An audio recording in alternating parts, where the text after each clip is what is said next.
قال الشيطان لما قضي الأمر إن الله وعدكم وعد الحق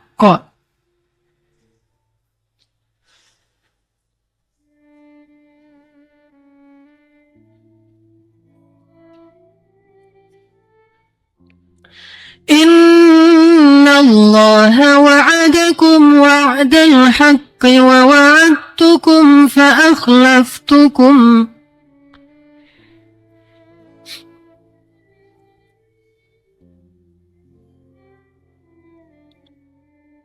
وما كان لي عليكم من سلطان إلا أن دعوتكم فاستجبتم لي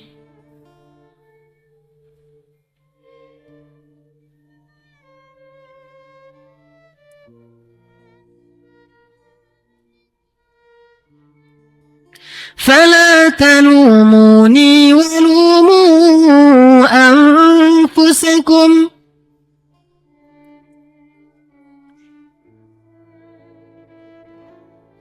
ما أنا بمصرخكم وما أنتم بمصرخي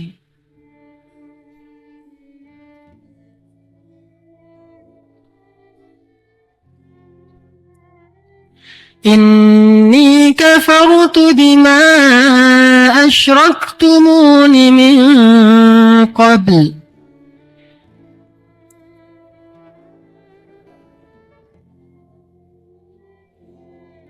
إن الظالمين لهم عذاب أليم. بسم الله الرحمن الرحيم. السلام عليكم ورحمة الله وبركاته. الحمد لله رب العالمين. الحمد لله الذي حبب إلى المسلمين إيمانا وزينه في قلوبهم وكره إليهم الكفر والفسوق والعصيان وجعلهم من الراشدين. أشهد أن لا إله إلا الله وحده لا شريك له وأشهد أن محمدا عبده ورسوله لا نبي بعده. اللهم صل وسلم وبارك على محمد وعلى آله وصحبه أجمعين فأما بعد. Bapak Ibu rahimakumullah, mari kita tadabburi ayat yang tadi dibaca oleh imam di dalam salat maghrib, terutama di rakaat kedua. Beliau membaca surat Al-Anfal, maka mari kita buka surat yang dibacakan tadi dan kita tadabburi maknanya. Surat Al-Anfal, surat ke-8 ayat 24.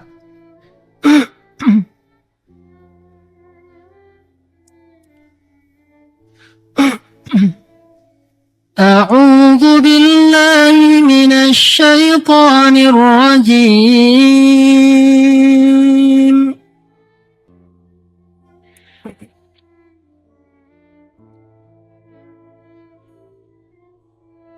بسم الله الرحمن الرحيم.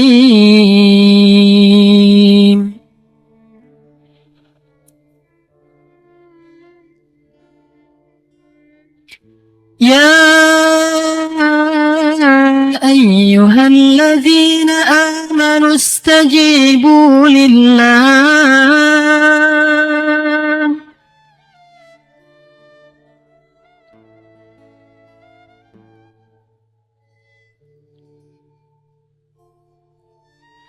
استجيبوا لله وللرسول إذا دعاكم لما يحييكم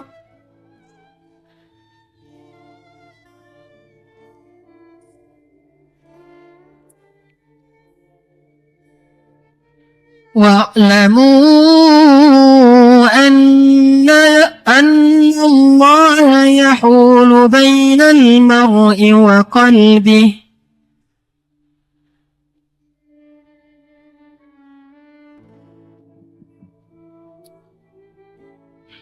وأنه إليه تحشرون.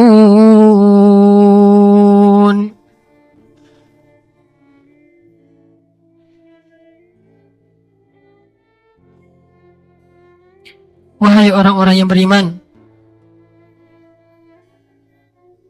penuhilah panggilan Allah dan panggilan Rasul apabila keduanya memanggil kalian kepada apa yang baik untuk kalian. Dan ketahuilah bahwa sesungguhnya Allah itu membatasi antara seseorang dengan hatinya. Dan bahwasanya hanya kepada Allah lah kalian akan dikumpulkan.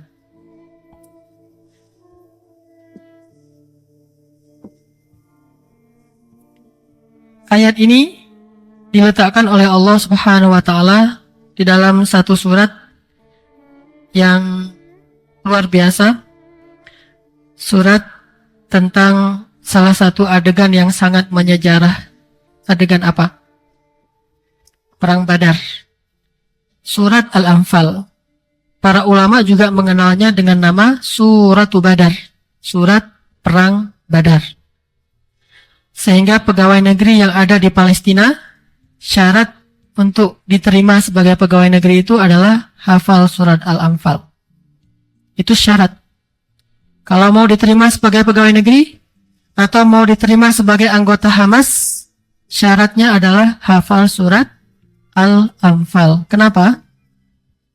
Karena mereka merasakan apa yang pernah dialami oleh Rasulullah dalam perang Badar. Dengan jumlah yang sedikit, dengan senjata yang seadanya, dan dikepung oleh musuh. Tapi mereka berharap mendapatkan kemenangan yang telak seperti kemenangan dalam perang Badar. Sehingga mereka wajib menghafal surat perang Badar, yaitu surah Al-Anfal.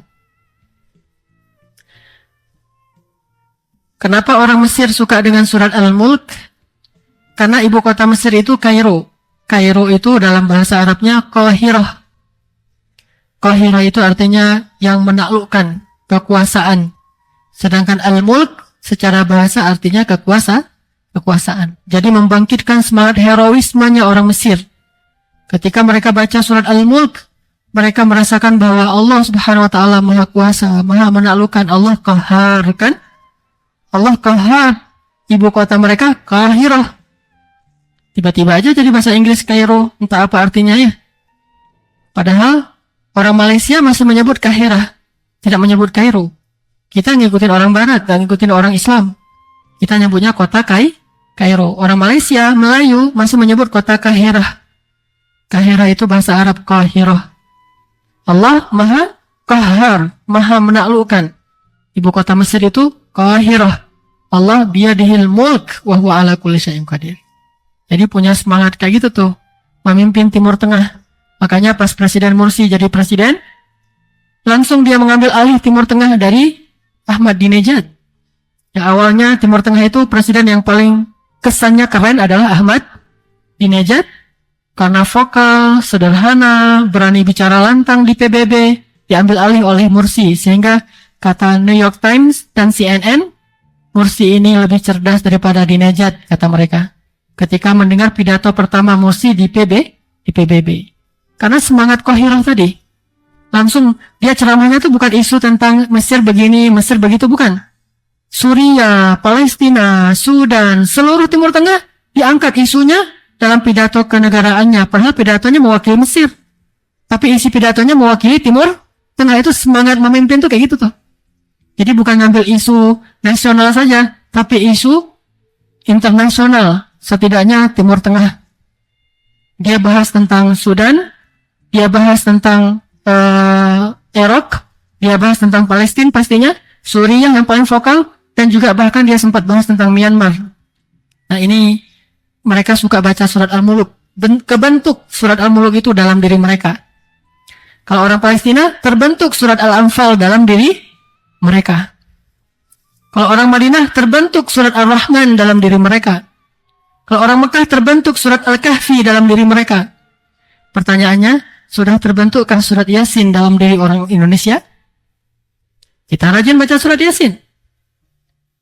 Dan itu salah satu surat yang luar biasa, kan? Bahkan ada hadis yang mengatakan, riwayat Abu Dawud, Iqra'u surat Yasin ala mautakum. Bacakan surat Yasin kepada orang yang mau meninggal di antara kalian. Artinya orang yang sakaratul maut. Suruh bacain surat Yasin. Sudah terbentukkah pesan dari surat Yasin dalam diri orang Indonesia? Salah satu pesannya itu gampang. Jangan percaya sial.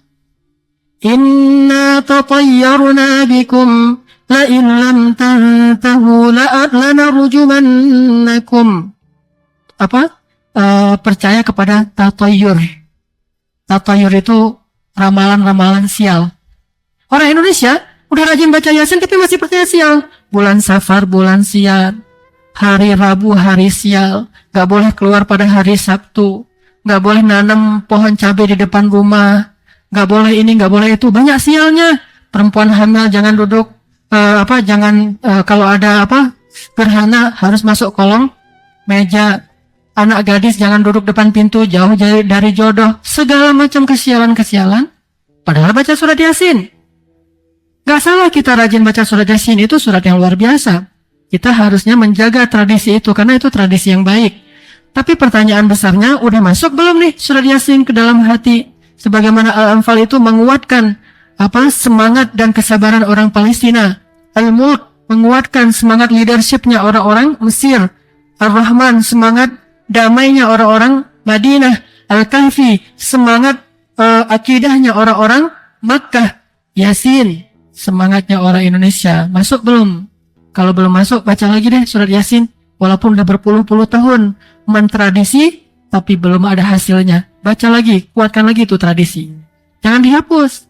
Kuatin lagi tradisi itu. Ayo baca lagi Yasin, tapi yang benar bacanya. Jangan sekedar keyakinan-keyakinan khurafat. Baca dengan benar, fahami apa artinya tuh.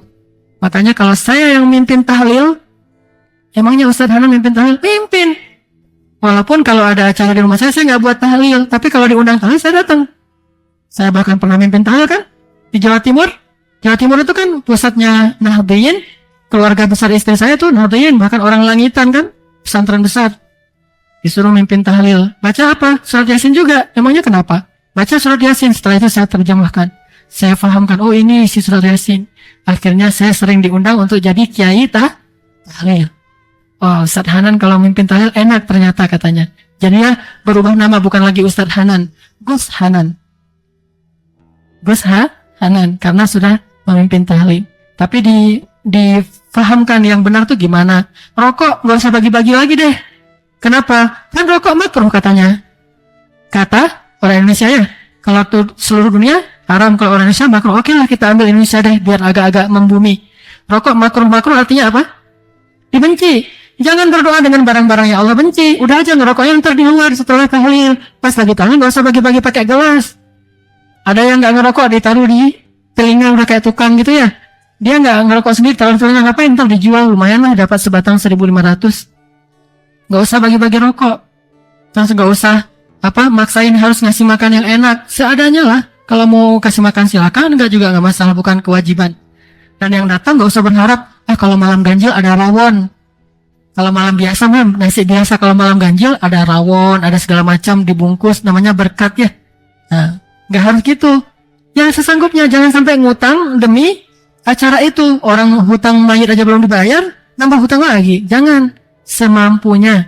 Dan gak harus 7 malam, boleh 10 malam, boleh 100 malam, boleh 1 malam. Berdoa mah selalu juga harus berdoa. Di dalam sholat, di luar sholat, undang orang saling mendoakan sesama muslim boleh? Boleh, bagus, saling mendoakan sesama muslim. Tanpa syarat. Tanpa syarat, artinya tanpa syarat, saya mau berdoa kalau rumahnya rumah orang kaya. Rumah orang miskin yang datangnya sedikit, soalnya makanannya gak enak. Yasin, tanamkan Yasin di dalam diri kita. Jangan sekedar dibaca dengan lisan kita. Nah ini surat luar biasa, surat Al-Anfal. Suratnya orang Palestina tuh. Walaupun ini ayat untuk seluruh kaum muslimin. Cuma yang paling rajin baca surat ini Palestina. Asal malam Jumat Al-Anfal. Kalau kita malam Jumat Yasin. Walaupun hadisnya malam Jumat itu Al-Kahfi kan ya. Malam Jumat Al-Kahfi. Ya, malam lain boleh surat yang lain. Nah kalau di Palestina, pokoknya Al-Anfal. Kecil-kecil udah pada hafal Al-Anfal. Kenapa? Karena ayat ini luar biasa. Salah satu pesan di surat Al-Anfal ayat 24 yang tadi dibaca oleh Imam, ya ayyuhalladzina amanu, panggilan untuk orang-orang yang beriman. Kalau kita mengaku diri kita beriman, ya terserah Allah mengaku atau belum, kita belum tahu kan ya. Kita mengaku diri kita beriman, berarti kita dapat panggilan ini nih. Kita yang dipanggil. Sebutkan aja secara fisik. Ya ayyuhalladzina amanu dalam kurung, wahai Hanan. Siapa lagi yang saya hafal di sini namanya? Wahai Pak Atin, gitu ya. Wahai Pak Tatang. Pokoknya yang nama kita taruh di sini nih. Kalau kita punya Quran terjemah, dalam kurungin aja tuh. Buat catatan khusus, nama saya di situ. Nama kita masing-masing. Wahai, diri kita yang dipanggil. Sehingga kita merasa dipanggil oleh Allah, enggak merasa ini entah untuk siapa, entah para sahabat, bukan kita, saya, istri saya, anak saya, kita semua yang di sini. Jadi ketika dikatakan oleh imam, imam salat Allahu Akbar, selesai baca al-Fatihah, ghairil maghdubi alaihim waladdallin, amin, gitu kan ya? Ya ayyuhalladzina amanu istajibu lillahi walir rasul. Kita tuh yang dipanggil. Ya ayyuhalladzina amanu. Oh, saya lagi dipanggil Allah nih. Apa kata kita dalam hati? Labbaika ya Rabbi. Seperti labbaik Allahumma labbaik. Itu kalimat apa? Kalimat mentalbiyah panggilan Allah. Talbiyah itu labbaik, artinya menyambut panggilan Allah. Kan kita dipanggil ke sana, bukan karena kita berharta atau apa. Saya kemarin berangkat umroh, bersama kita itu ada seorang pembantu, bahkan pernah kerja di rumah saya, dapat hadiah umroh. Gak kebayang kan oleh dia bisa umroh? Oke lah kalau umrohnya itu program umroh kelas pahe lah, paket hemat. Ini bukan pahe, umroh premium, nginepnya itu pas depan masjid, bintang 5. Gimana kalau bukan karena panggilan Allah? Makanya kita bilang pas umrah itu labbaik Allahumma labbaik, labbaik la syarika laka labbaik, innal hamda wan ni'mata laka wal mulk la syarika lak. Sering orang bilang la syarikalah ya, bukan la syarikalah, la syarikalak. Nah, begitu juga ketika kita mendengar ayat panggilan. Ayat panggilan itu biasanya diawali dengan harfun nida, ya ayyuha. Jadi kalau Allah panggil ya ayyuhalladzina amanu, lagi sholat ngapain? Di dalam hati kita bilang labbaika ya Rabbi, labbaika ya Rabbi. Ada apa ya Allah? Ada apa gitu? Aku penuhi panggilanmu ya Allah. Ya ayyuhalladzina amanu istajibu lillah.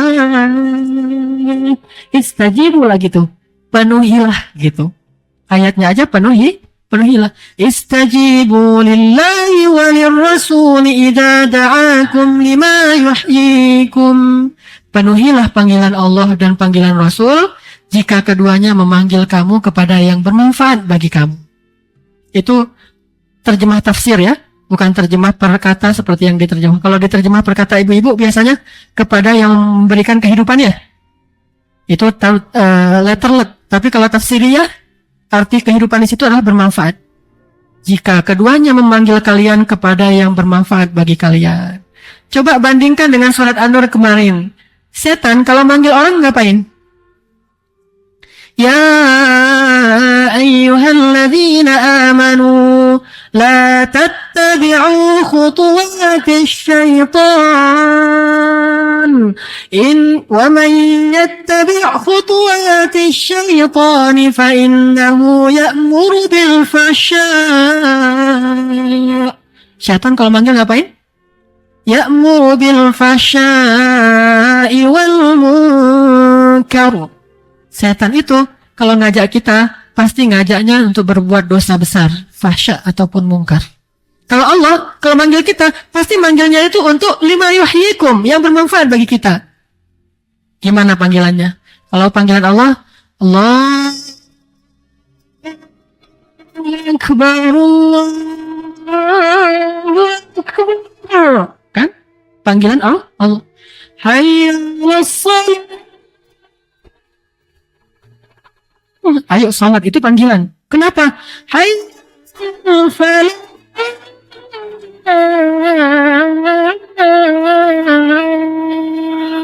Supaya beruntung. Kalau panggilan setan, treng. Atau sebentar lagi pertandingan antara Spanyol melawan kemarin siapa? Yang kalah melawan Belanda. Spanyol melawan Belanda. Coba kita tanya dulu kepada Gurita. Menurut Gurita menang siapa? Musibah semuanya. Syirik. Karena udah pakai gurita, pakai panda, pakai entar lama-lama kita nggak punya binatang di rumah, tanya kecoa. Kecoa menang siapa nih? Kalau kecoanya ngambil kanan berarti menang Spanyol. Kalau kecoanya lari ke kiri berarti menang Belanda. Lari ke kiri, benar kecoanya. Kecoa baru keluar dari tempat yang kotor ditanya. Terus kita percaya, syirik semuanya. Panggilan syaitan. Gak ada tujuan kecuali fahsya, mungkar, syirik. Akhirnya tahajudnya lewat, subuhnya lewat, atau ada kajian subuh. Kajian subuh itu kan setelah salat subuh 4:30 ya. Selesainya 4:30 lebih 1/4. Nah setelah itu jam 5 kurang 1/4 kan mulai kajian subuh. Pada bubar kenapa? Karena jam 5 pas Spanyol lawan Belanda kan, jam 5 tank. Kalau itu tank beneran. Kalau pengajian tanknya tank tong gitu ya, telat. Tapi kalau itu jangan lewat karena kick off-nya itu jam 5:00. Sehingga kajian subuh hari Minggu saya waktu itu banyak yang kosong. Ini pengalaman. Saya ada pengajian hari Minggu jam 5. Kenapa pada kosong? Ustaz maaf, Spanyol lawan Belanda. Dulu juga gitu tuh, pas Indonesia lawan Malaysia. Pas piala apa dulu, yang Suzuki itu ya, AFF. Nah, pengajiannya di Al-Latif Jalan Saninten. Malam itu final antara Indonesia lawan Malaysia. Dapat SMS dari DKM, Ustadz malam ini bagaimana kalau libur Ustadz? Kenapa ada acara apa? Ini peserta jamaah banyak yang nonton bola. Nah, gara-gara bola libur pengajian, makanya kata Allah, ya ayyuhalladzina amanu la tattabi'u khutuwatis syaitan. Emang nonton bola khutuwatis syaitan? Enggak sih. Kalau udah berbenturan dengan ini, jadi khutuwatis syaitan tuh. Jangankan itu, di dalam salat. Yang pernah kita ceritakan, lagi salat, muncul ide-ide bagus kan? Ide bagus itu ilham atau waswasah? Waswasah, tapi kan bagus Ustaz, bermanfaat. Itulah namanya waswasah. Bentuknya talbis. Apa itu talbis? Mencampur adukan yang hak dan yang batil. Jadi kesannya bagus, tapi di dalam salat jadi batil. Wala talbisul haqqa bil batil, sehingga kalahlah yang hak wa taktumul haqqa wa antum ta'lamun. Itu aja nggak boleh, padahal idenya bagus. Apalagi ini cuma hal yang sifatnya tidak bermanfaat, sia-sia, buang waktu. Setidaknya ya menghibur lah, minimal manfaatnya ya. Kalau benturan dengan ilmu, berarti ini sudah jadi talbis, waswasah. Pilihlah ilmu, tinggalkan itu. Kenapa? Pasti bermanfaat bagi kita. Tapi kalau kita tinggalkan ilmu memilih itu, pasti fahsya dan mungkar, rugi. Terus gimana Ustaz kalau jam 2 malam? Ya udah kalau gitu tahajud dulu jam 1:30 ya. 1:30 tahajud sampai jam 2. Nanti kan ada pos tuh, ada turun minum, 15 menit tahajud lagi. 15 menit. Nanti udah selesai baru witir. Mudah-mudahan sih menang yang kita unggulin biar witirnya nggak sebel ya. Ini witirnya lagi kalah pula. Kan witirnya gimana tuh pas kalah? Udah 1 rakaat aja lah witirnya. Kenapa udah kalah juga? Ini jangan gitu. Makanya biar nggak guilty, biar nggak ada rasa bersalah yang terlalu gimana gitu, maka cobalah jangan cuma bangun untuk bola. Selama ini susah banget bangun malam, tapi giliran bola kok bisa sih bangun malam? Berarti bukan nggak bisa. Ustadz maaf ya, saya kalau yang lain insya Allah bisa sedekah, saya bisa puasa, saya bisa. Tapi kalau bangun malam aja yang saya nggak bisa. Buktinya pas lagi bola bisa. Terus nangis. Yang nangis mah cemen. Masa sholat aja nangis. Buktinya gara-gara klubnya kalah nangis kan? Masa gara-gara bola aja nangis? Besok juga menang lagi, lusa juga menang lagi. Nah ini berarti bukan nggak bisa nangis, bukan nggak bisa bangun malam. Nggak mau. Kalau mau pasti bisa. Makanya ada 2 panggilan nih. Ada panggilan Allah, ada panggilan setan. Panggilan Allah tujuannya apa? Lima yuhyikum. Baik untuk kalian. Panggilan setan tujuannya ya'murukum bil fahsya wal munkar. Coba buka surat, ini tandain dulu nih, surat Al-Anfal. Sekarang coba lihat surat Ibrahim, surat 14. Apa kata setan nanti di akhirat? Surat 14, surat Ibrahim, ayat 22. Surat 14, surat Ibrahim, ayat 22. وقال الشيطان لما قضي الأمر إن الله وعدكم وعد الحق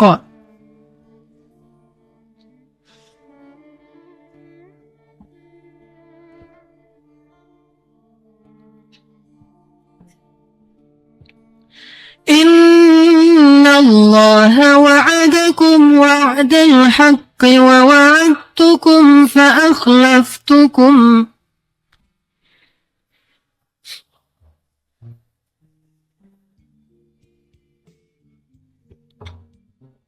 وما كان لي عليكم من سلطان إلا أن دعوتكم فاستجبتم لي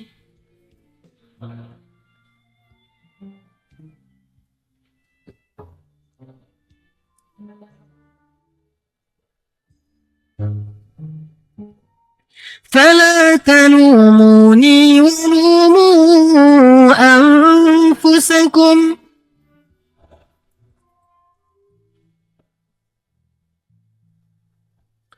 ما أنا بمصرخكم وما أنتم بمصرخي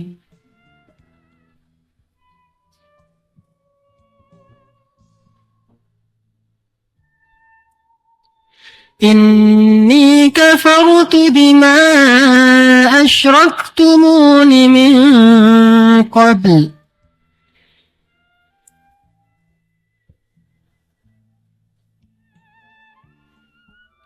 إن الظالمين لهم عذاب أليم.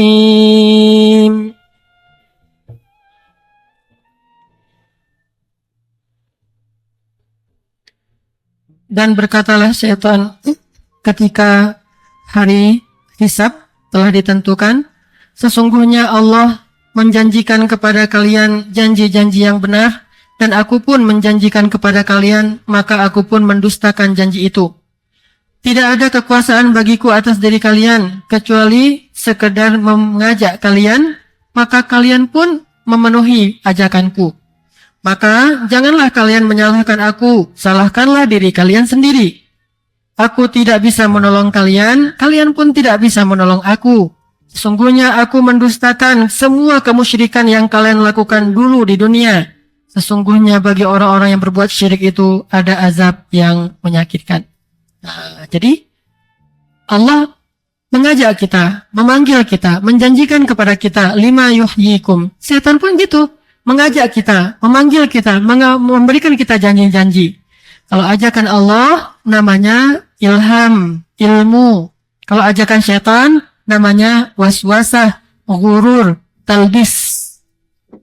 Tinggal kita mau milih yang mana nih? Fa'alhamaha fujuraha wa taqwaha. Inna hadainahu sabil, imma syakira wa imma kafura. Tinggal kita mau pilih yang mana nih? Mau menjadi orang yang muflihun atau mau jadi orang yang khasirun? Jadi orang yang beruntung atau jadi orang rugi? Makanya ada dua ayat panggilan. Ya ayyuhalladzina amanu la tattabi'u khutuwatis syaitan. Semua waswasah, semua talbis, semua ghurur, semua tamanni, jangan dengerin. Kalau yang satu lagi, ya ayyuhalladzina amanu istajibu lillah. Al-Quran. Istajibu lillahi walirrasul. As-Sunnah. Yang diajarkan oleh para ulama. Yang dibacakan berupa Al-Quran dan Sunnah. Maka itu istajibu. Penuhi. Kita bilang kalau lagi sholat. Lagi berdiri sholat gini. Imam baca itu. Ya ayyuhalladzina amanu. Langsung. Labbaika ya Rabbi. Labbaika. Dalam hati. Labbaika ya Rabbi. Aku penuhi. Ada apa ya Allah? Ada apa? Istajibu lillahi walirrasul. Dalam hati kita bilang. Sami'na wa ata'na. Mana sempat kita diwaswasa oleh syaitan. Orang kita lagi sibuk. Kalau kita nganggur, nggak ngerti ayat yang dibaca. Itulah bahayanya nggak ngerti bahasa Arab. Nggak ngerti ayat yang dibaca, nggak tahu juga itu yang dibaca Al-Quran atau yang bukan Al-Quran. Jangan-jangan dia salah baca, yang dibaca hadis tapi diiramakan. Misalnya ada imam yang kayak gitu ya, bingung dia. Innamal a'malu binniyat. Kita, ayatnya bagus banget. Hadis itu mah, bukan ayatnya. Karena kita nggak hafal, kan bahaya tuh kalau udah kayak gitu. Terlalu lancar, sama kayak Al-Ikhlas kan lancarnya tuh. Kalau Al-Quran itu yang lancar 2, Al-Fatihah, Al-Ikhlas. Kalau hadis yang paling lancar 2 juga. Innamal a'malu binniyat, at-taharatu minal iman ya. Itu paling lancar tuh. Makanya hafal Al-Quran semampu kita, belajarlah bahasa Arab semampu kita. Kalau enggak kita enggak ngerti apa-apa. Kalau enggak ngerti, pikiran kita kosong. Kalau pikiran kita kosong, pasti dia masuk yuwaswis. Tapi kalau kita ngerti, mana sempat orang kita lagi sibuk. Biasanya yang jadi korban setan itu pengangguran. Kalau orang sibuk nggak bisa digoda oleh setan. Pengangguran itu gampang digoda. Makanya pengangguran itu, negara yang penganggurannya tinggi, itu tindak kriminalnya tuh lebih tinggi. Kenapa? US. Orang nggak ada kerjaan selain mikir yang jelek-jelek. Kenapa nggak mikir yang baik aja? Namanya juga nggak ada kerjaan. Kalau yang baik itu kerjaan. Makanya dia kadang-kadang ini kuku-kuku kaki dia pikirin. Kenapa itu kerjaan orang nggak ada kerjaan? Kenapa sibuk dengan masalah Ustadz, tulisan insya Allah yang benar itu gimana Ustadz? Apakah dipisah in, SH, Sya, Allah? Ini nggak usah sibuk yang gini-gini. Itu namanya takalluf dalam bahasa fikihnya. Apa itu takalluf? Membebani diri dengan yang bukan beban. Nggak usah ribut gara-gara masalah insya Allah. Udah aja tulis pakai bahasa Indonesia, kalau pakai bahasa Arab yang benar. Insya Allah kan? Kalau nggak bisa tulis pakai bahasa Arab, semua literasi itu tergantung penerbit. Itu kan literasi. Kalau penerbit, saya pernah jadi pemerat. Saya orang sastra, saya punya penerbit, jadi saya ngerti yang literasi itu nggak ada masalah di literasi.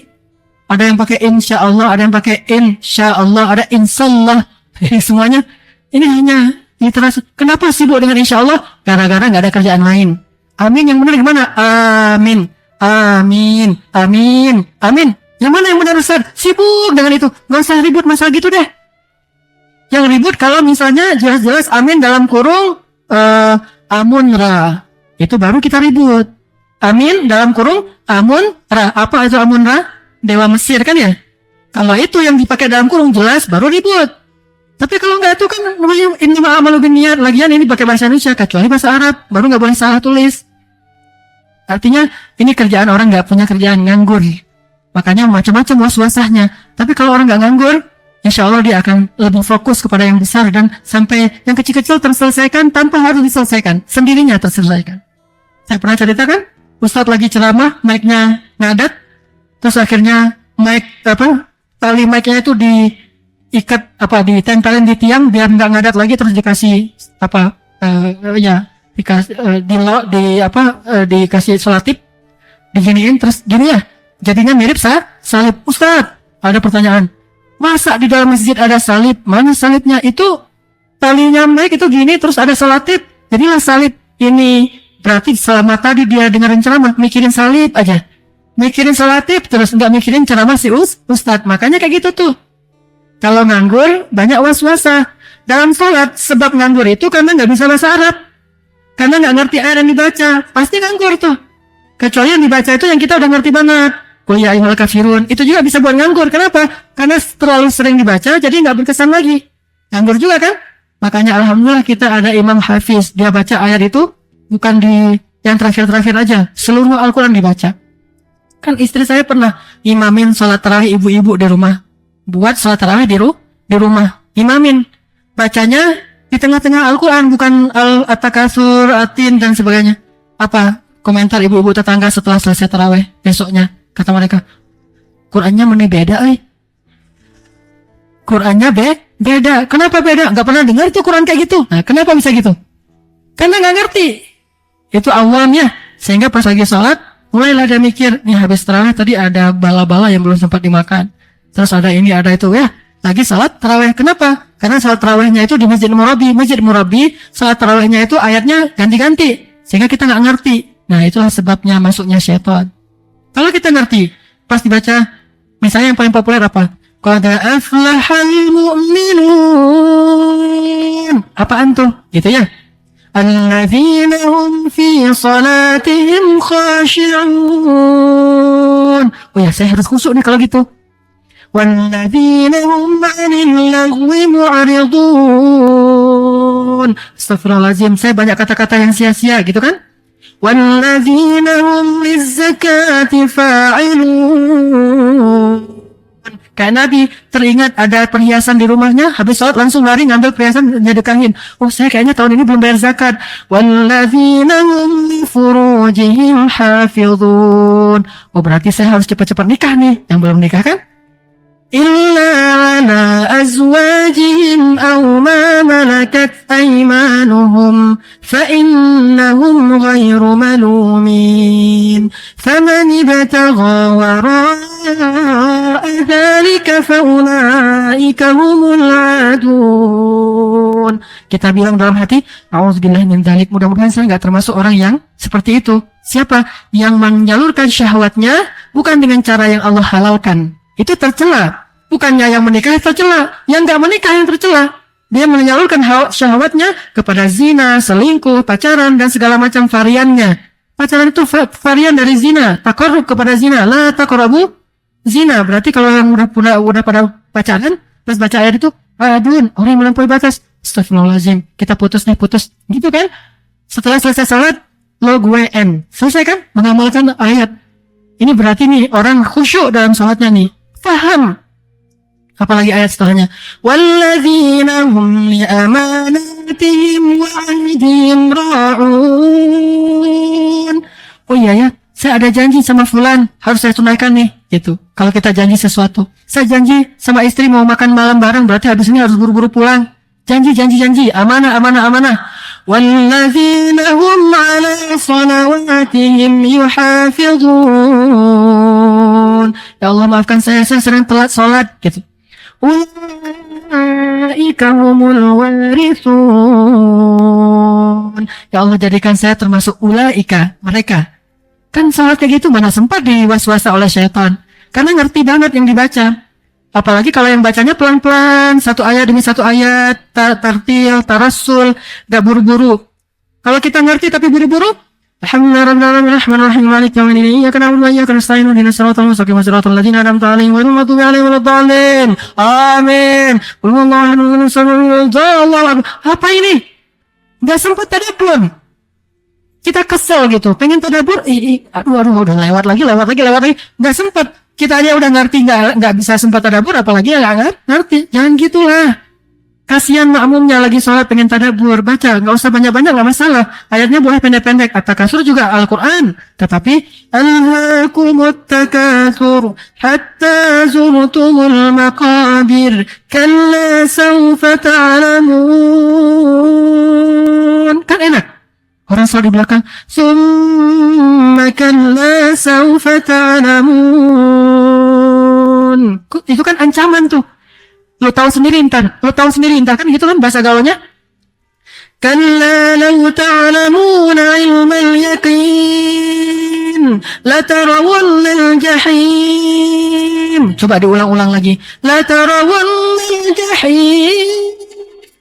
Summa tarawunnal yaqin. Kemudian langsung, oh ini apa nih, ayat tentang apa nih? Alhaakumut takatsur. Rugi kalian gara-gara terlalu suka bermegah-megahan, berbanyak-banyakan. Alhaakumut takatsur hatta zurtumul maqabir kalla sawfa ta'lamun. Kayak gitu.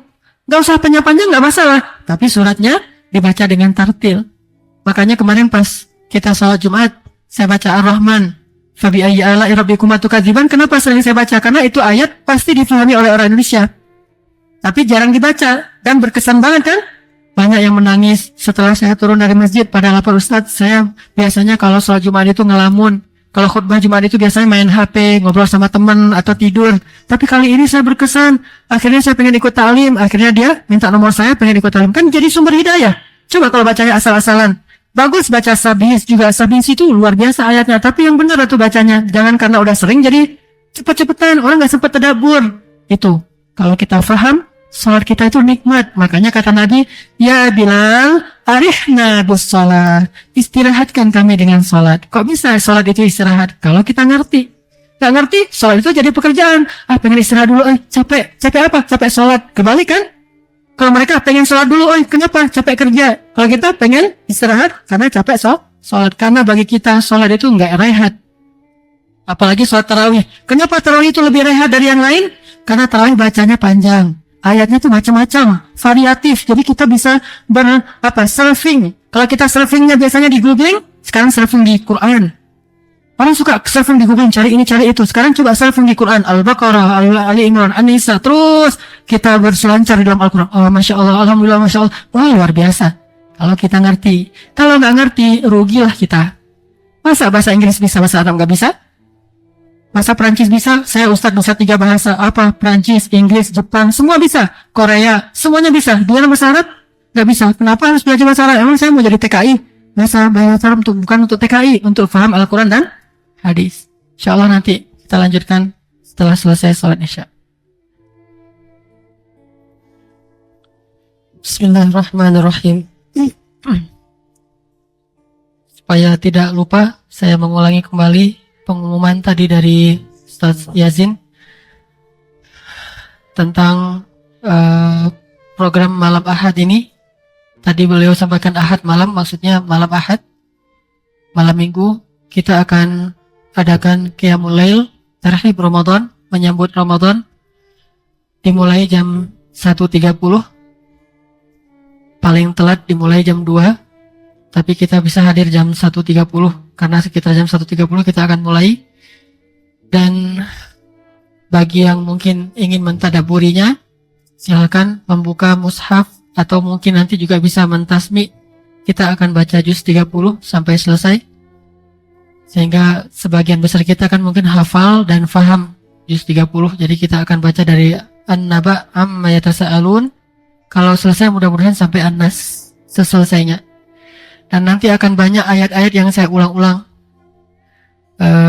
Terutama ayat-ayat di juz 30 itu kan kalau kata para ulama awatif, surat yang banyak mengena di perasaan kita. Jadi awatif itu perasaan banget. Jadi apalagi surat, kalau kata Nabi, kalau kalian mau tahu gimana gambaran hari kiamat, baca surat At-Takwir tuh. Itu gambaran jelas tentang gimana kiamat. Kalian mau tahu gimana kiamat? Maka idza syamsu kuwirat, bacalah surat At-Takwir. Dan begitu juga nanti surat-surat yang lain, rata-rata sih tentang hari kiamat. Infitor dan segala macam. Akan kita ulang-ulang ayat-ayat yang seharusnya semuanya sih mengena, tapi ada ayat-ayat yang fokus gitu kadang-kadang dan jelas artinya sehingga kita bisa mentadaburi insyaallah pada malam Ahad yang akan datang. Baik, Bapak Ibu, ikhwati fillah, rahimakumullah. Allah Subhanahu wa taala memanggil kita di dalam surat Al-Anfal ayat 24. Tadi juga Imam telah melanjutkannya kepada ayat-ayat berikutnya, menyambung ayat yang tadi kita baca. Panggilannya jelas, wahai orang-orang yang beriman. Ya ayyuhalladzina amanu, wahai orang-orang yang beriman. Kita bilang apa di dalam hati? Labbaika ya Rabbi. Kalau di luar sholat kita bisa langsung talafuz, kita bilang labbaika ya Rabbi dalam lisan kita secara pelan, sir. Ya ayyuhalladzina amanu istajibu lillahi walirrasul. Penuhilah panggilan Allah dan Rasul. Istajibu lillahi walirrasul idza da'akum lima yuhyikum. Penuhilah panggilan Allah dan Rasul jika memanggil kalian kepada yuhyikum, yang membuat kalian hidup. Sebagian ulama tafsir mengartikan panggilan Allah itu semuanya baik. Makanya diartikan lima yuhyikum, kepada yang baik untuk kalian. Tapi ada satu tafsir yang luar biasa. Kata para ulama, lima yuhyikum itu adalah lima yuhyi sudurakum wa qulubakum, yang bisa menghidupkan hati kalian dan jiwa kalian. Jadi kalau kita mengistijabah panggilan Allah, hati kita jadi hidup. Tapi kalau kita mengikuti panggilan syaitan, hati kita jadi mati. Kenapa ulama mengartikan hati? Karena kalimat berikutnya, bahwa Allah lah yang membatasi antara seseorang dengan hatinya. Berarti al-haya atau ihya di dalam ayat itu adalah ihya'ul qulub wan nufus, menghidupkan hati dan jiwa. Ini sesuai dengan hadis Nabi, al-iman yazidu wa yanqus. Sehingga kata para ulama, yazidu bit ta'ah wa yanqusu bil ma'siyah. Iman itu bertambah dan berkurang. Perasaan di hati kita itu, terasa imannya itu kadang terasa banget, kadang hampir nggak terasa. Itu adalah heart talk. Kan ada body talk ya. Body talk itu kalau misalnya kita mulai wajah kita agak-agak gimana, pucat berarti sakit kan? Itu body talk. Mulai sering mengeluh kelelahan berarti itu udah mulai ada penyakit. Mulai sering sakit perut ada penyakit. Mulai sakit kepala berarti ada penyakit. Body talk kan namanya. Ini ada heart talk. Jantung kita yang berbicara. Bagaimana jantung kita berbicara? Dalam bahasa Arab yazidu wa yanqus. Iman itu bertambah dan berkurang. Jadi kalau dalam hati itu terasa iman itu lemah, nggak malas, nggak berkesan, bosanan, bosan terhadap Al-Quran, bosan terhadap ilmu, bosan terhadap hadis, bosan terhadap majelis-majelis para ulama. Berarti kan dia udah hatta kan, dia udah ngomong ke kita, hei, aku lagi sakit nih, kata si hati, aku lagi bermasalah nih, cepat obatin. Gimana mengobatinya? Yazidu bitta'ah wa yanqusu bil ma'asiyah. Kalau pengen sehat lagi, pengen hidup lagi, maka bitta'ah istijabah, penuhi panggilan Allah. Itu maksudnya, penuhilah panggilan Allah dan panggilan Rasul, maka akan hiduplah hati kalian. Kenapa para sahabat hatinya itu luar biasa? Pertama, tawakalnya kepada Allah seperti hati burung. Ka'af'idatit thair, seperti hati burung. Gimana hati burung? Gak pernah khawatir, gak pernah stres, gak pernah bingung. Kenapa? Karena dia yakin Allah yang memberi rezeki. Walaupun di rumahnya tuh gak ada kulkas, gak ada punya saldo, gak pernah nabung, gak pernah nyimpan, gak pernah jama' amalan, wadadah, gak pernah. Tapi dia biasa-biasa aja. Ada burung yang stroke, ada burung yang bermasalah dengan mental, datang ke psikiater. Ada psikiater di sini pernah didatangin burung? Gak pernah. Orang burung gak pernah sakit jiwa. Yang sakit jiwa itu manusia. Innal insan khuliqa halu'a idza massahu syarr jazua wa idza massahul khair manu'a. Coba apa yang bisa menyembuhkan dia? Manusia itu berpenyakit. Kalau dia dikasih ujian, dia berkeluh kesah. Kalau dikasih nikmat, dia jadi lupa diri. Kan penyakit. Gimana cara biar sembuh? Penuhi panggilan Allah. Illal musallin. Coba. Hayya 'alas shalah. Saya merasa sakit banget hati saya. Pergi ke salat. Pulang dari situ, hayya 'alal falah. Udah sembuh. Karena kata Allah, dia berpenyakit. Illal musallin alladzina hum 'ala salatihim daimun. Kalau enggak sembuh dalam sekali salat berarti daimun, dawamin. Yang rajin salat, yang sering ke masjid, yang khusyuk dalam salat, makin dawam, makin cepat sembuhnya. Apalagi walladzina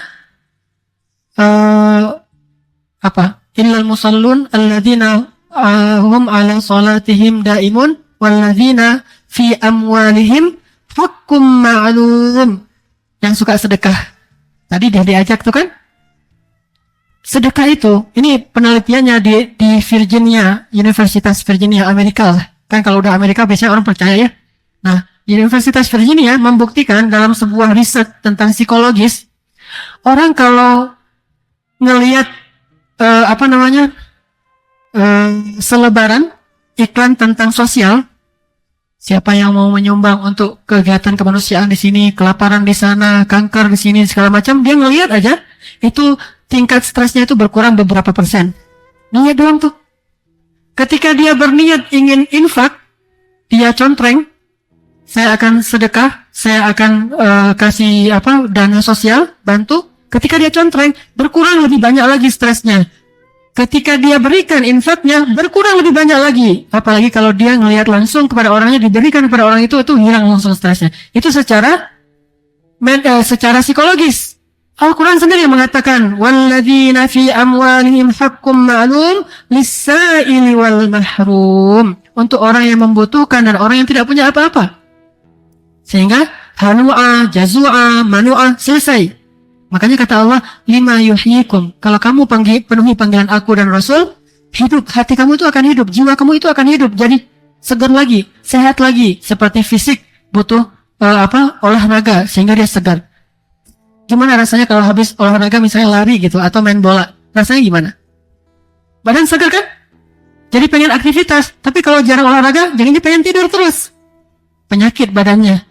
Coba air kalau diam aja nggak beraktivitas, nggak bergerak, air itu lama-lama bau. Ikan air yang di situ tuh jadi mati kan? Habis oksigennya, nggak bergerak. Tubuh juga demikian, jiwa juga demikian. Geraknya jiwa adalah dengan istijabah lillahi walir rasul.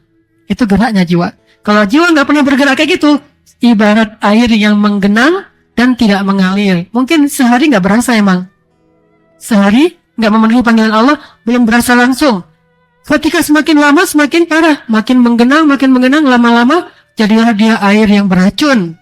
Warnanya berubah jadi warna hijau, lama-lama makin parah jadi warna hitam, sehingga nggak ada yang berani meminum air itu. Begitu juga dengan jiwa manusia, sama dengan fisik kita juga demikian.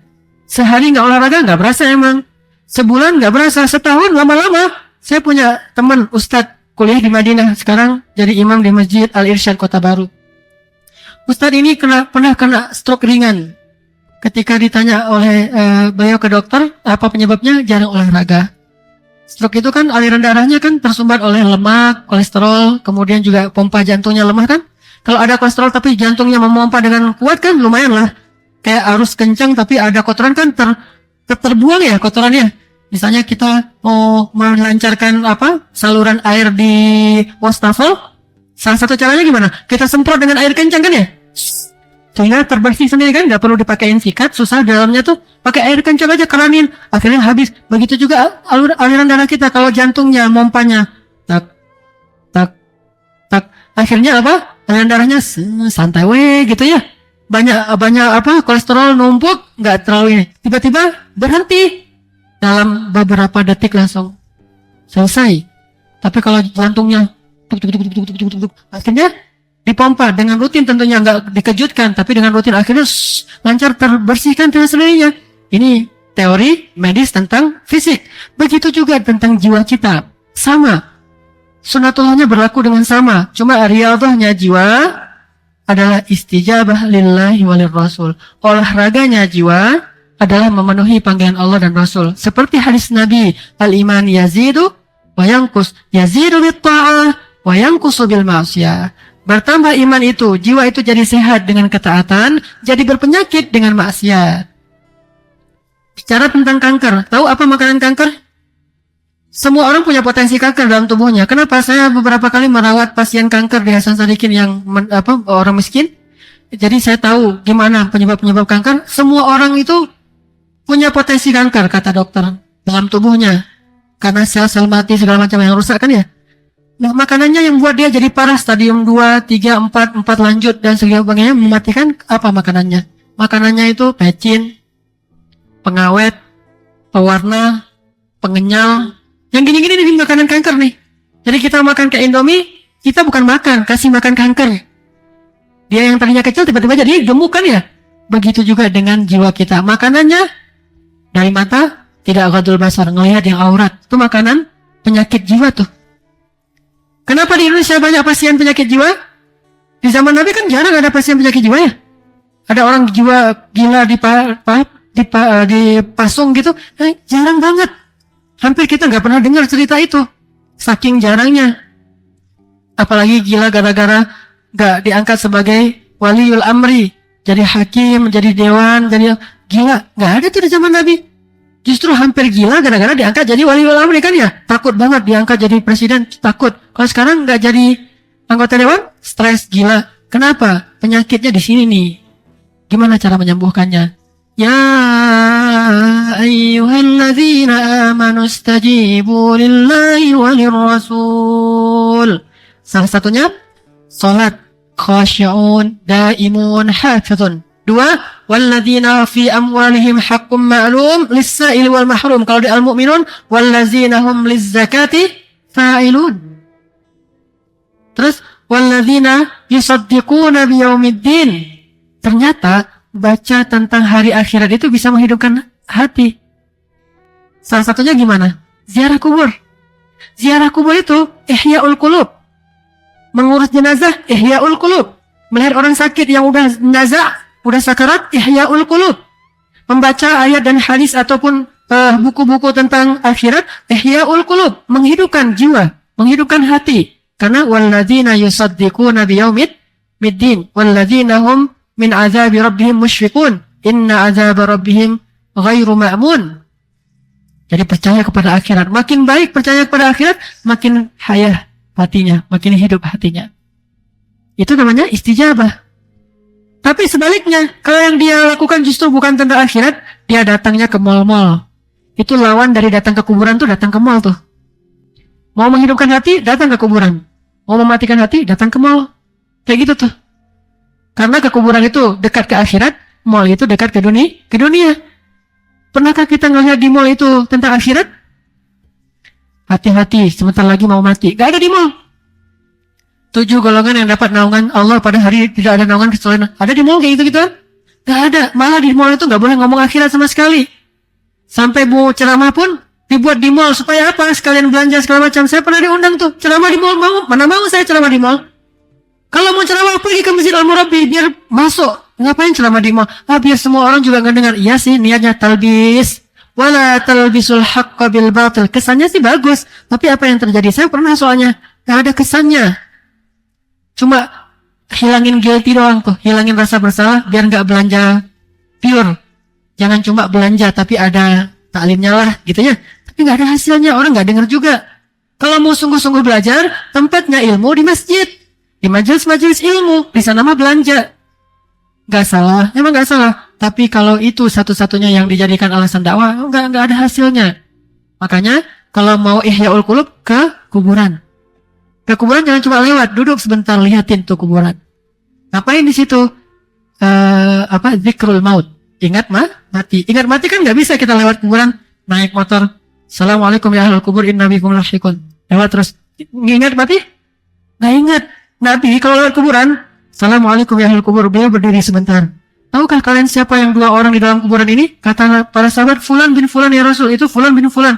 Kata Nabi, yang si Fulan ini diazab gara-gara la yastabri min baulih, gak bersih dalam istinja.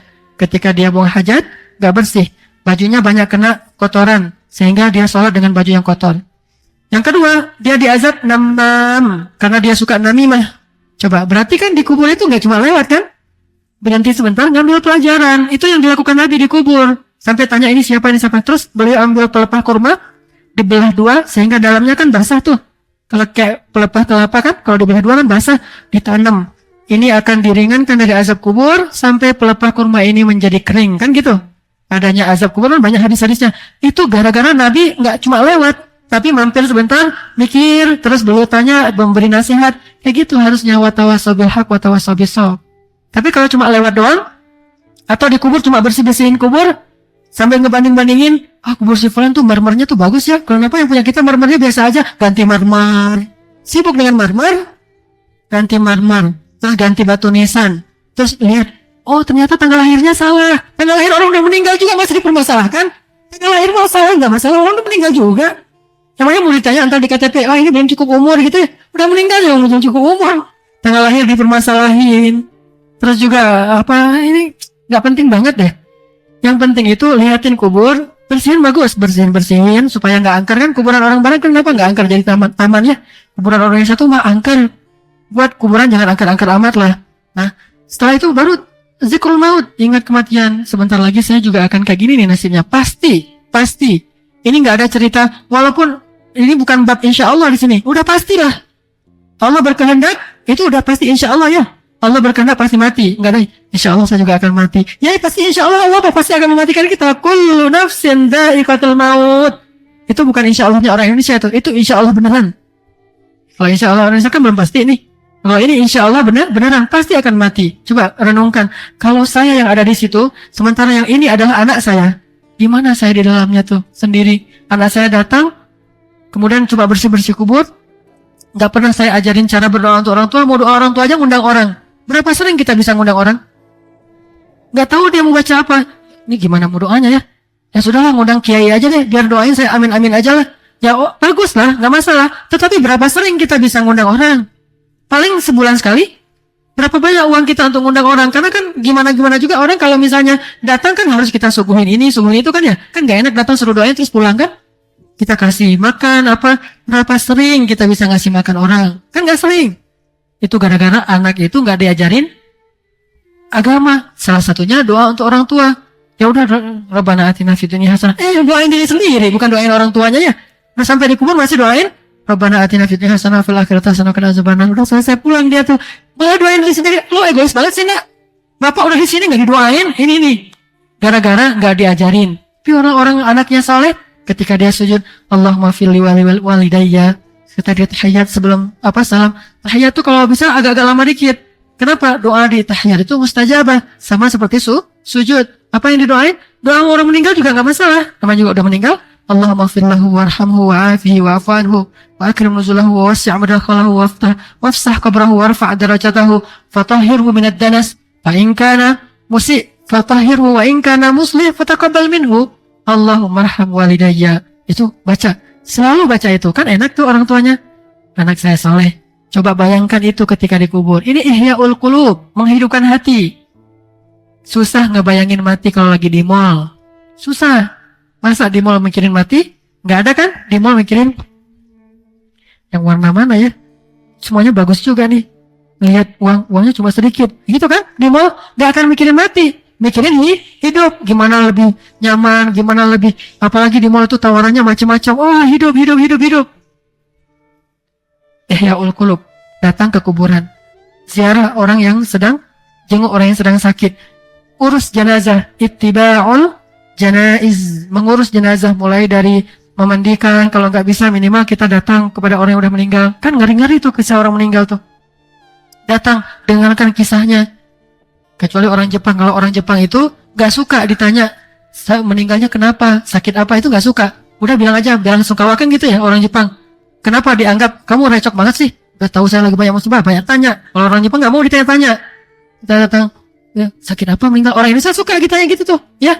Datang ke keluarganya, sakit apa? Ya bapak semalam gini-gini, cerita panjang lebarnya. Kalau orang Indonesia budayanya gitu, cerita. Budaya cerita. Kemarin mah nggak apa-apa, masih sehat, masih ngobrol-ngobrol dengan kami meninggal gitu kan ya. Kalau dengan orang yang orang Mesir, dia suka didoain. Bukan cerita. Kalau kita kan nggak didoain, cuma cerita doang.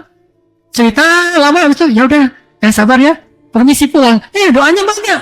Hadiah yang paling mahal itu doa. Bukannya bawa-bawaan itu baik, tapi yang lebih mahal doa. Apa yang didoain? Makanya bingung mau doain apa juga. Kan udah didoain sama Pak Kiai, kita aminin aja lah. Inilah masalah kita, nggak ngerti apa-apa dalam agama. Kalau orang Mesir juga nggak terlalu suka dia ditanya kenapa meninggal, bagaimana meninggal, dia jawab aja qadar Allah. Begitulah ketentuan Allah, udah selesai. Gak panjang-panjang diceritain. Tinggal yang datangnya, semoga Allah rahimahullah, Allah merahmatinya, Allah menerima dia, segala macam ya. Kalau kita turut berbela sungkawa, pakai bunga, kirim. Tapi orangnya nggak datang, nggak ngedoain, nggak nyolatin. Ini budaya nggak jelas berasal dari mana. Datang, kemudian ikut sholatin. Apalagi dapat pahala 1 gunung Uhud, emas kan? Bukan cuma untuk mayit yang baik, untuk yang sholat juga banyak kebaikannya. Makanya ini namanya ihya'ul qulub, ngidupin hati. Istijabah lillahi wali rasul. Dari rasulnya apa? Sunnah-sunnah Nabi tadi itu, menjenguk orang sakit, mengantarkan jenazah dan segala macam. Itu luar biasa. Lihat orang yang sakitnya udah tua banget, usia pikun. Usia pikun kan relatif, ada yang 100, ada yang 70, ada yang 30. 30 ada yang enggak.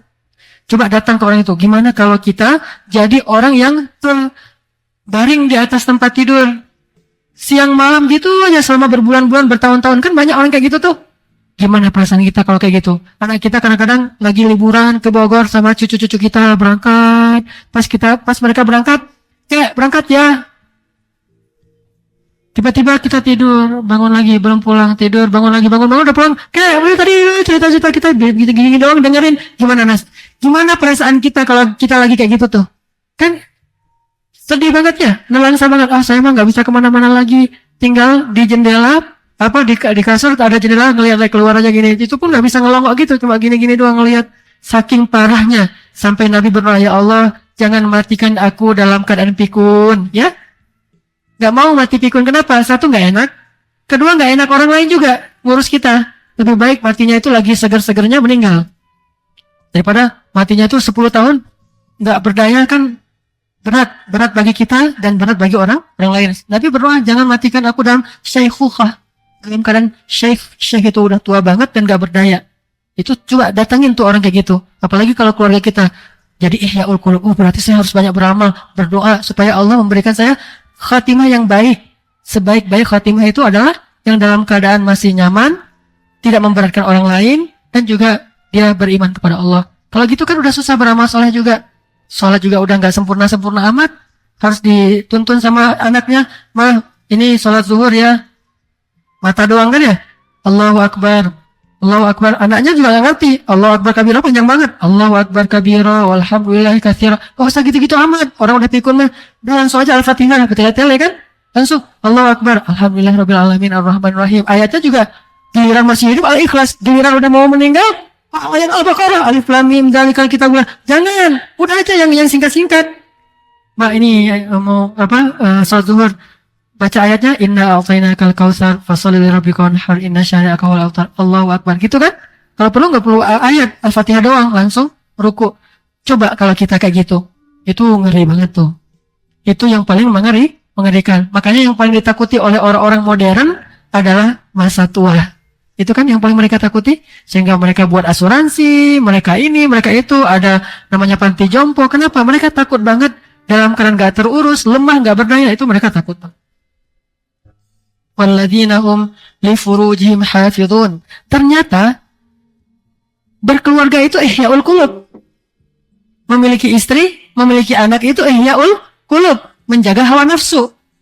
Apalagi memandang wajah anak, qurratu ainun li walakan Rabbana hablana min azwajina wa dzurriyyatina qurratu ayun. Qurratu ayun itu bukan ini. Qurratu ayun itu ainul qalb. Walaupun bahasanya mata, tetapi maksudnya adalah jiwa. Menjadi penyejuk jiwa. Berarti punya anak itu ihyaul qulub. Daripada kita nggak jelas mau mandang apa, mandangin aja istri sendiri. Yang lama mandangin istri. Yang menggoda kalau ngelihat istri itu jangan ngelihat istri dengan pelotot. Yang menggoda kalau ngelihat istri itu lihat dengan pandangan menggoda istri, apa-apaan sih ngelihat terus, kamu cantik gitu kan ya? Udah gitu. Ini ihyaul qulub. Istri pun jadi ihyaul qulub. Ibu-ibu kalau dipuji ihya enggak qulubnya? Ihya. Tapi kalau sering-sering dijelek-jelekin, enggak dihargain, berarti mati kan hatinya? Nah ini keluarga nih. Walladzina hum li furujihim hafidhun illa ala azwajihim aw ma malakat aymanuhum.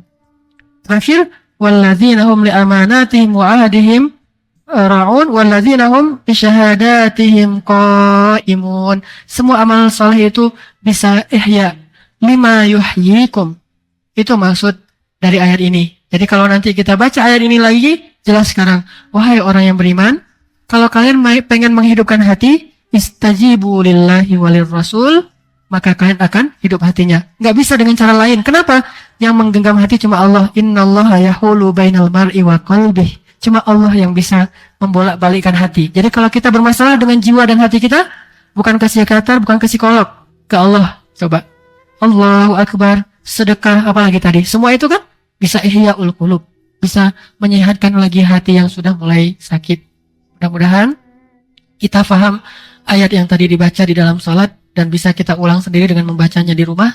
Kalau perlu dihafal pas kita sholat. Mungkin satu ayat juga nggak apa-apa karena ayatnya lumayan panjang kan. Ada 3 baris. Kita pakai dalam sholat, kita ulang-ulang, sholat tahajud, sholat sunnah, sholat mutlak, itu bisa luar biasa bermanfaat bagi kita.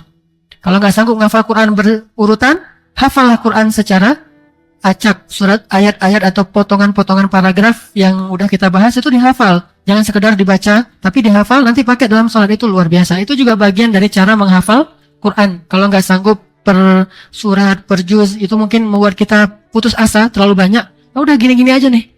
Nanti pakai rakaat pertama Al-Anfal ayat ini, rakaat kedua pindah lagi ke tadi surat Al-Ma'arij, Innal insan khuliqa halu'a dan sebagainya. Mudah-mudahan bermanfaat ya.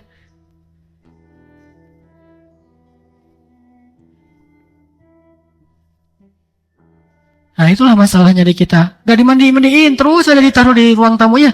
Harusnya dimandiin biar bisa kita sholatin kan. Kalau gitu kita mau gimana? Gak bisa disolatin belum dimandiin, belum kayak orang belum berwudu kan. Ya udah kita tunggu, kalau nggak bisa tunggu ya sudah kasih tahu ke keluarganya, mandiin dulu biar bisa yang datang langsung sholatin, nggak harus tunggu sholat di masjid kan, nggak semua orang sama aktivitasnya, ada yang mau kerja, apalagi meninggalnya subuh kan, malah langsung mandiin, taruh di ruang tamu, udah dikafanin udah bersih, tinggal nanti orang datang langsung berdiri sendiri, Allahu Akbar, datang lagi, nanti kalau yang terakhirnya mau jamaah di masjid baru, tapi kan nggak semua orang sempat, itu jadi catatan untuk yang musibah meninggal, segera mandikan, lagian secara fikih mayit Islam itu lebih suka segera dimandiin dan segera dikuburkan, jangan dilama-lamain. Jangan tunggu anak pulang dari luar negeri, kasihan mayitnya. Udahlah, nggak harus dilihat. Apalagi sekarang foto kan ya banyak yang difoto. Foto aja udah foto-foto, ntar anaknya bisa lihat foto kan. Tapi juga aneh, kalau saya meninggal jangan difoto deh. Wajah saya ada difoto pula lagi meninggal udah kayak gitu. Nggak enak banget tuh bagi si mayit. Tapi bagi anak kan fotoin ya, jangan, saya nggak sempat lihat sambil nangis-nangis kan nggak enak, nggak diturutin. Fotoin bapak, saya pengen lihat. Ya, mudah-mudahan bermanfaat. Kita tutup dengan doa kafaratul majelis. Subhanakallahumma wa bihamdika, asyhadu an la ilaha illa anta, astaghfiruka wa atubu ilaik. Assalamualaikum warahmatullahi wabarakatuh. Orang nggak bakalan kecewa kalau bersandar kepada Allah. Itu nggak bakalan. Bahkan kita bisa bilang mustahil. Mustahil seseorang itu kecewa gara-gara berpegang, bersandar, menyerahkan dirinya kepada Allah. Itu mustahil. Bukan seperti itu sunnatullah. Karena siapapun yang berserah diri kepada Allah, maka dia telah berpegang kepada tali yang paling kokoh. وَمَنْ يُسْلِمْ وَجْهَهُ إِلَى اللَّهِ وَمَنْ يُسْلِمْ وَجْهَهُ إِلَى اللَّهِ وَهُوَ مُحْسِنٌ فَقَدِ اسْتَمْسَكَ بِالْعُرْوَةِ الْوُثْقَى وَإِلَى اللَّهِ عَاقِبَةُ الْأُمُورِ. Siapa yang menyerahkan dirinya kepada Allah dan dia senantiasa berbuat baik, maka sesungguhnya dia telah berpegang kepada tali yang paling kokoh dan kepada Allah segala urusan dikembalikan. Jadi nggak ada orang yang kecewa kalau dia berpegang kepada Allah. Masalah apapun, masalah rezeki, masalah jodoh, terutama yang kedua. Kalau kita bergantung kepada Allah dalam urusan jodoh, maka insya Allah kita nggak akan kecewa. Mak comblang yang paling baik itu adalah Allah. Kalau mak comblangnya Ustadz, kadang-kadang ngecewain. Ustadz, ini CV saya. Oh ya, kriteria yang kamu cari seperti apa? Saya emang gak susah-susah Ustadz, standar-standar aja. Ya standar yang gimana?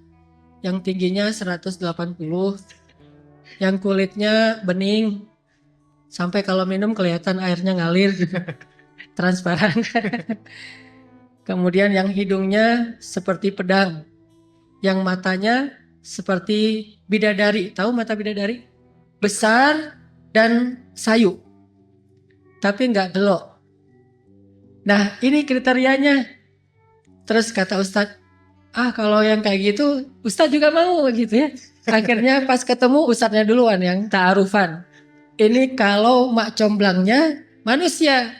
Tapi kalau mak comblangnya Allah jauh lebih meyakinkan dan gak bakalan kecewa. Dengan kriteria apapun, wa huwa ala kulli syai'in qadir. Dan kalau Allah menjanjikan yang baik akan ketemu dengan baik, pasti innahu la yukhliful mi'ad. Allah tidak pernah mengingkari janjinya.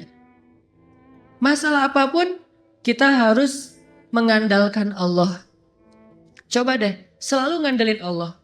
Bahasa gampangnya gini, udah tenang aja, ada Allah, itu. Dan kalau kita sudah melibatkan Allah, la yudayya'akallahu idzan, itu pasti Allah nggak bakalan ngecewain kamu. Kalau udah ngandelin Allah, ini gimana nih? Udah tenang aja, ada Allah. Allah tidak akan mengecewakan.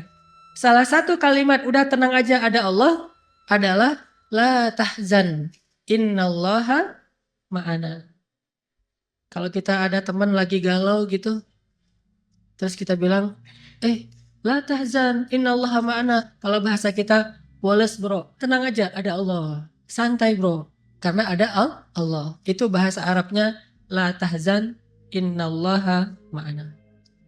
Andalin Allah dalam masalah kita. Ada masalah apapun, serahin aja sama Allah. Bismillah, la haula wala quwata illa billah. Bahkan kadang-kadang hanya dengan berzikir la haula wala quwata illa billah, Allah kasih keajaiban yang luar biasa.